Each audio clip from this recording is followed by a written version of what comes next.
할렐루야, 주님의 이름으로 문안 드립니다. 우리 다 같이 사도신경으로 신앙 고백하심으로 11월 7일 목요일 새벽 예배를 시작하겠습니다.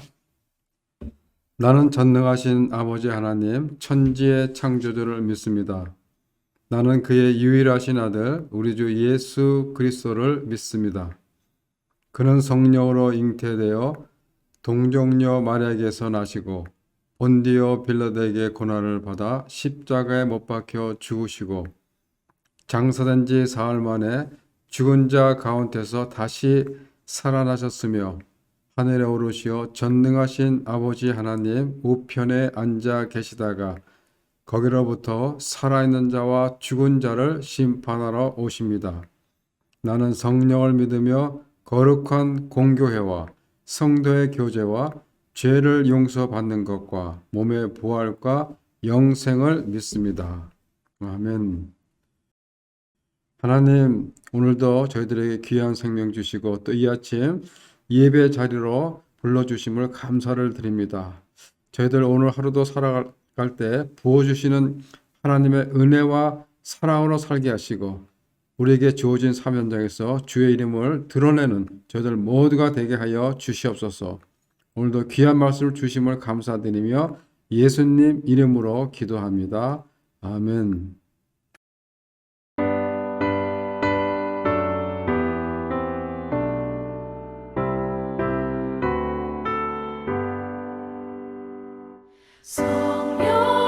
성령이여 우리 찬송 부르되 진심으로 찬양하게 하소서. 성령이여 우리 기도 드릴 때 우리 곁에 계셔 일러주소서. 성령이여 우리 성경 읽을 때 그 속에서 빛을 보게 하소서. 성령이여 우리 전도할 때에 지혜로운 말씀 주시옵소서.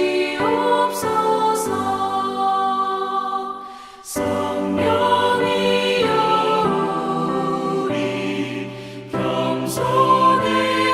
겸손해져서 우리 주와 같이 되게 하소서.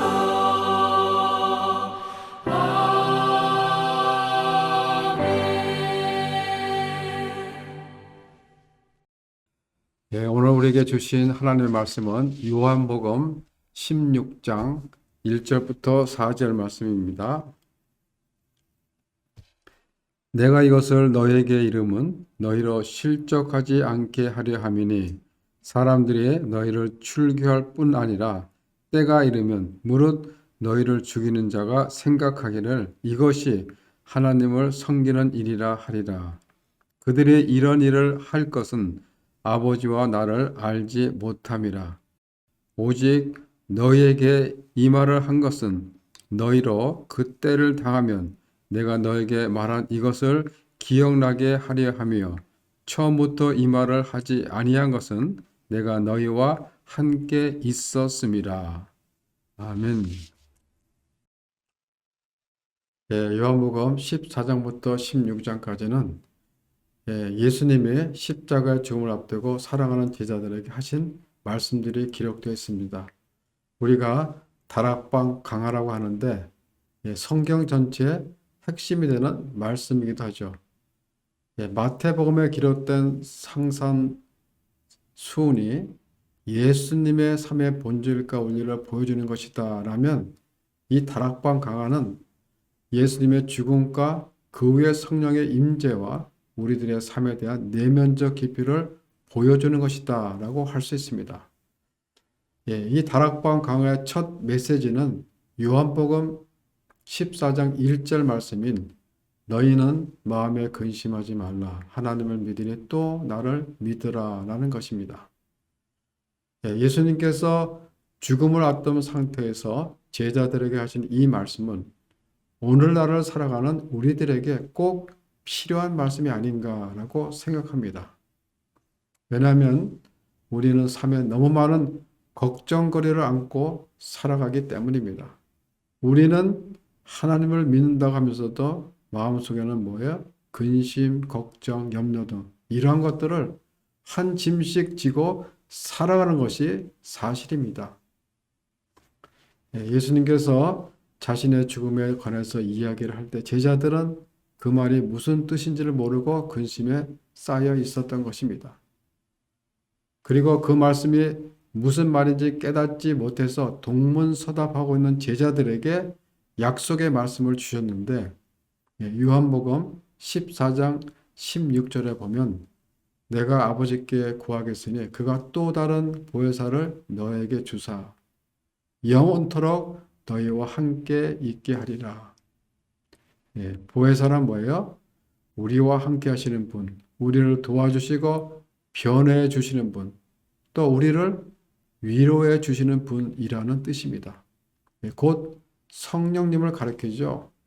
그 진리의 성령님이 오실 때 내가 한 말을 너희가 깨닫게 되고 나에 대해서 증거할 것이다 라고 말씀하십니다. 15장 요한복음 15장 26절에 보면 내가 아버지께로부터 너에게 보낼 보혜사 곧 아버지로부터 나오시는 진리의 성령이 오실 때에 그가 나를 증언하실 것이요 너희도 처음부터 나와 함께 있었으므로 증언하느니라. 그 약속하신 성령님이 오면 예수가 구주시고 하나님의 아들이시라는 것을 증거할 것이고 또한 너희도 뭐요? 나를 증거하게 될 것이다 라고 하십니다. 그래서 예수님은 제자들에게 예루살렘을 떠나지 말고 아버지께서 약속하신 것을 기다리라 라고 그렇게 말씀하신 것입니다. 그 약속한 것이 뭐죠? 바로 성령님이십니다. 성령님. 그런데 제자들은 뭐예요? 엉뚱한 대답을 하죠. 주께서 이스라엘 나라를 회복하심이 이때이니까. 제자들은 주님이 이스라엘을 로마의 압제로부터 해방시키고 이스라엘 예전 그 다윗의 왕국으로 회복시키시는 그런 정치적 메시아로 생각하고 있었던 것입니다. 예수님을 3년 동안 따라다니면서 동고동락했던 이 제자들은 예수님과는 전혀 다른 꿈을 꾸고 있었던 것입니다. 당시 현실적으로 보면 이스라엘 백성들은 로마의 압제 속에서 정치적, 경제적, 그리고 또 사회적으로 자유를 빼앗긴 채 그들의 속국으로 살고 있었습니다.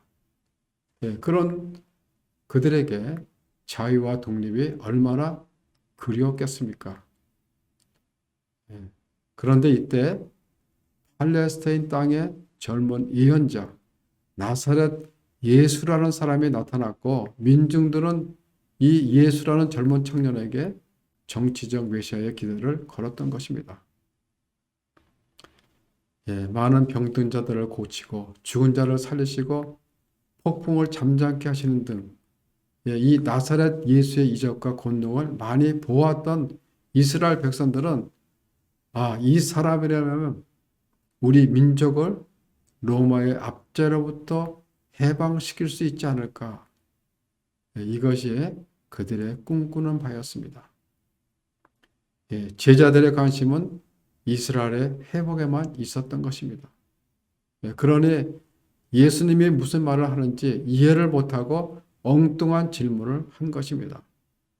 어떻게 보면 조국인 이스라엘이 로마의 압제로부터 해방되는 것이 그들의 꿈이었고 그들의 갈망이었을지 모릅니다. 그러나 예수님의 꿈은 달랐습니다. 제자들은 이스라엘 민족의 회복이라는 정치적 꿈을 꾸고 갈망하고 있었지만은 예수님의 꿈은 뭐예요?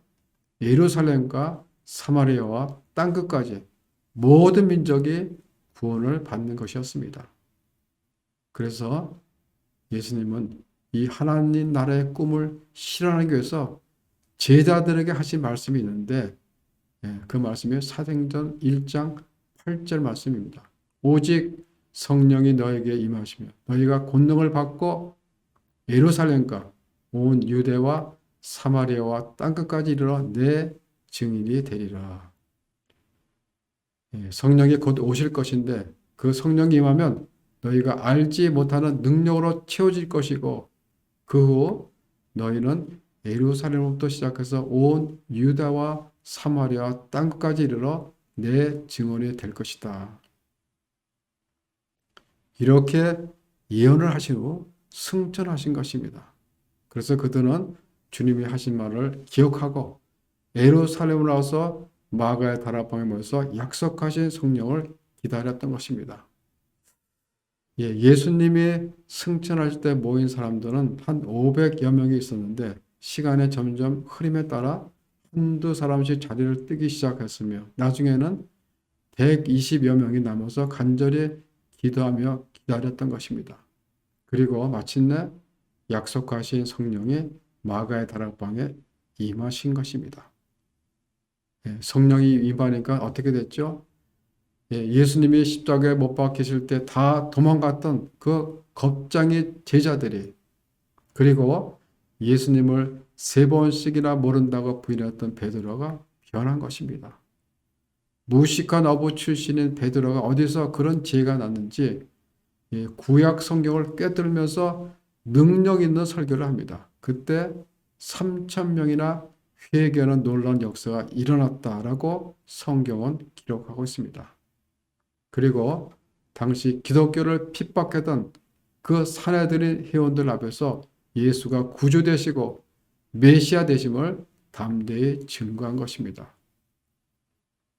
성령이 임하니까 하나님의 비전을 보게 되는 것입니다. 베드로는 자신이 지금 서슬이 시퍼런 그런 사나들인 공회원들 앞에 선 것이 아니라 하나님 앞에 서 있는 것입니다. 비전을 보게 되니까 하나님 앞에 서 있다라는 그런 의식을 가진 것이죠. 여러분, 성령이 임하면 권능을 받아 하나님의 비전을 보게 되는 것입니다. 하나님의 비전을 볼 수 있다라는 말은 뭐예요? 세상을 이겨낼 수 있는 지혜와 능력을 받았다라는 것입니다. 담대함이 생기는 것입니다. 그러니 세상에 무서울 것이 없는 것이죠. 제자들도 마찬가지입니다.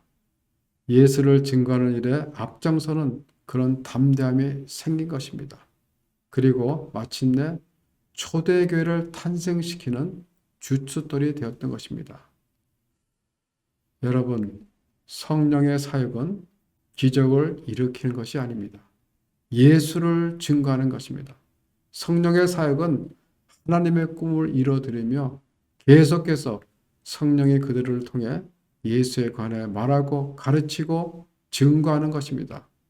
그래서 복음이 유대와 사마리아와 땅끝까지 전해지게 하는 것이 성령의 사역이며 하나님의 꿈인 것입니다.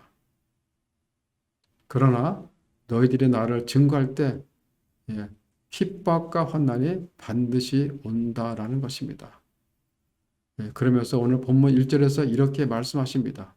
내가 이것을 너에게 이름은 너희로 실족하지 않게 하려 함이니. 이 말씀은 뭐예요? 너희들이 나를 증거할 때 핍박과 환난을 당할 것인데 내가 너희들에게 미리 말하는 것은 너희들이 믿음에서 실족하지 않게 하기 위함이라는 것입니다. 예수님께서는 제자들이 앞으로 당할 그 어려움들을 말해주고 있는데 그것은 제자들로 하여금 미리 마음의 준비를 해서 핍박을 당할 때 믿음에서 넘어지지 않고 또 그리고 기독교 신앙에서 포기하는 일이 없도록 하기 위해서라고 말씀하십니다. 실제로 예수님이 승천하신 이후 기독교는 엄청난 핍박과 환난을 당했습니다. 성령이 임하시면 우리는 예수 그리스도에 대해서 알게 되고 그분께서 주님이심을 증거하게 됩니다. 그런데 우리가 예수 그리스도에 대해 증거하려면 할수록 많은 핍박과 환난을 당하게 된다는 것입니다. 어떤 일을 당하게 되죠? 2절에서 이렇게 말씀하십니다. 사람들이 너희를 출교할 뿐 아니라 때가 이르면 무릇 너희를 죽이는 자가 생각하기를 이것이 하나님을 섬기는 일이라. 우리가 예수를 증거할 때 세상으로부터 오는 환난은 첫째 뭐예요? 출교를 당하는 것이라고 말하고 있습니다. 유대 공동체는 아주 강력한 결성을 가진 공동체입니다. 출교라는 것은 뭐예요? 공동체에서 제하겠다는 것입니다. 아예 소외시켜 버리겠다는 것입니다. 사랑하는 가정으로부터 또 사랑하는 친구로부터 사회로부터 외면을 당하는 것입니다. 모든 것이 끊기고 쫓겨나는 것입니다. 그 고통은 이루 말할 수 없는 것입니다. 사회에서 매장당하는 것이죠. 이처럼 출교를 당한다는 것은 아주 무서운 형벌인 것입니다. 또 다른 환난은 뭐죠? 죽임을 당하게 된다는 것입니다. 주 60년경부터 예수님의 제자들 중 사도 요한만 제하고 나머지 11명의 제자들은 모두가 순교를 당했습니다. 사도들뿐만 아니라 스데반도 주님을 증거하다가 돌에 맞아 죽임을 당했습니다. 세상 사람들은 종교적인 이유로 하나님을 핑계삼아 예수님을 증거하는 사람을 죽이려고 합니다. 특히 예수를 믿지 않는 무슬림 지역에서는 더욱 그렇습니다. 그들은 예수 믿는 사람을 죽이는 것을 영웅처럼 여겼던 것입니다. 유대인들은 예수 믿는 자들을 이단이라고 생각했습니다. 그래서 이런 이단을 처형하는 것이 곧 하나님을 섬기는 것이다 라고 그들은 그렇게 믿고 있다는 것이죠. 바울도 회심하기 전에는 어떻게 했죠? 예수 믿는 자들을 잡아가두고 심지어는 그들을 죽이는데 앞장섰습니다.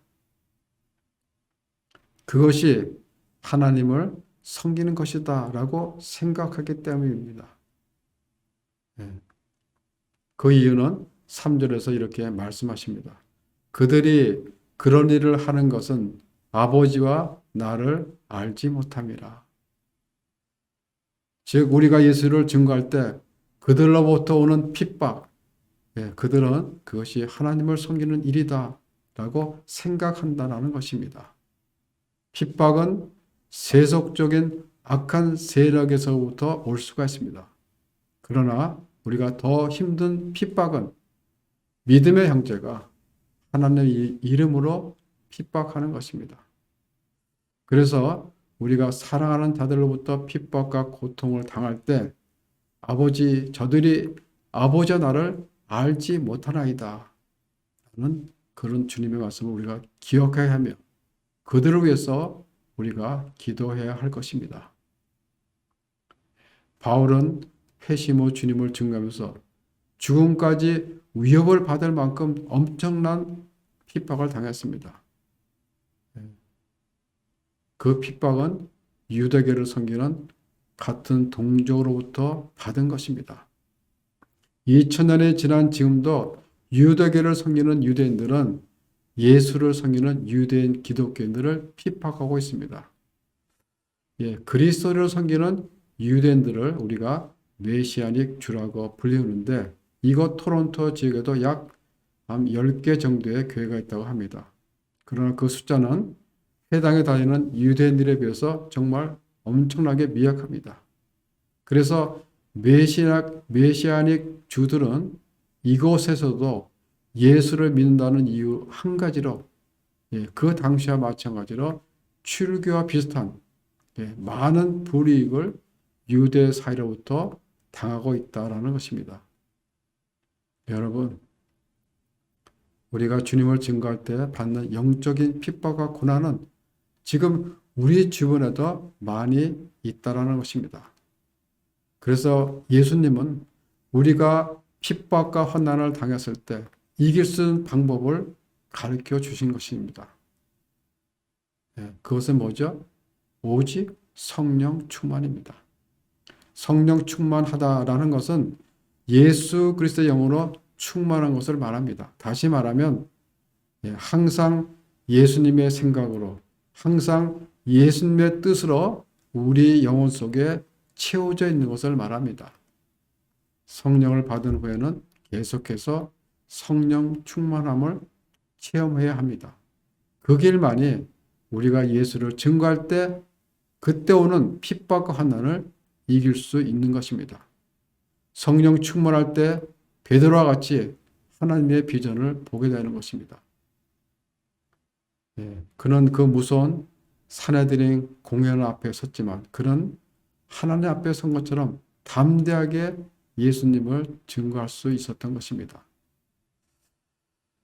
베드로처럼 여러분 모두가 성령 충만함을 여러분 삶 속에서 경험하시면서 고난과 좌절, 핍박과 환난들을 능히 뚫고 나가시면서 예수님의 증거자로 살아가시는 우리 성도님들 모두가 되시기를 주님의 이름으로 축원합니다. 기도하겠습니다.